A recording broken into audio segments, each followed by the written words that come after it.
কেউ আসবে নিতে? তুমি এখানে? তুমি না ওখানে নেমে গেলে? হ্যাঁ, নেমে গিয়েছিলাম, কিন্তু যেতে পারিনি। মনে হলো আমার সাথে তোমার আরো অনেক কথা বাকি, যেটা তুমি বলনি।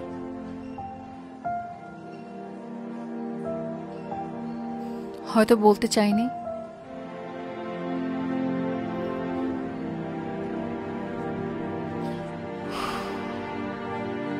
তুমি সুখী না রুহি?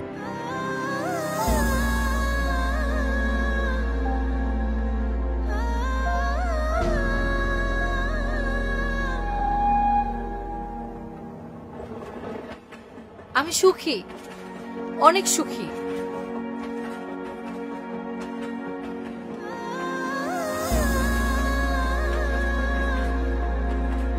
আমি জানি তুমি মোটেও সুখী নেই, আর এই চরম সত্যটা তুমি বিগত 5 ঘন্টার জার্নিতে নানাভাবে লুকানোর চেষ্টা করেছ।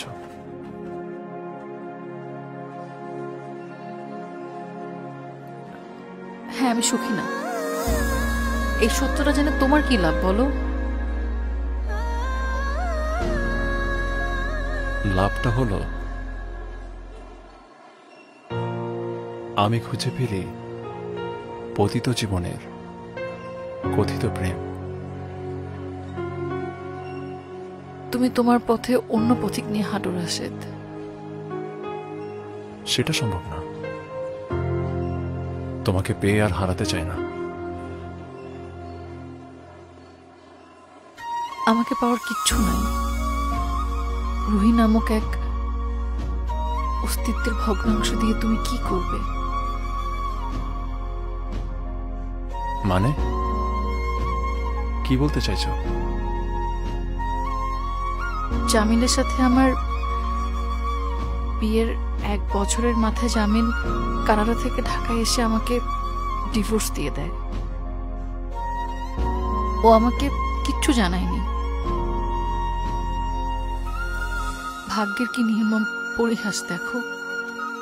যে সন্তান আমি তোমার সংসারে থেকে নিতে চাইনি, সেই সন্তান জামিলের সংসারে হওয়ার পরও জামিল আমাকে ডিভোর্স দিয়ে চলে যায়। ও দেশে থাকা অবধি আমার প্রেগনেন্ট হওয়ার কোনো আলামত পাইনি বলে ও ভেবেছে রোহান আমার পাপের ফসল। তাই সে চুপচাপ ঢাকায় এসে আমাকে ডিভোর্স দিয়ে চলে যায়। আমি ভাইয়াকে এ নিয়ে বাড়াবাড়ি করতে বলিনি। এভাবে ভাঙতে ভাঙতে আমি নিঃশেষ হয়ে গেছি।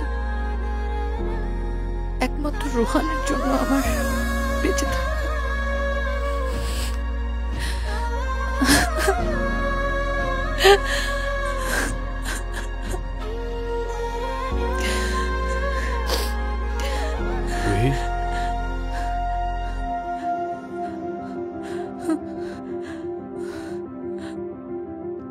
তুমি এটা কি করলে? Will you marry me again, Ruhi? Will you love me again? Please. Please.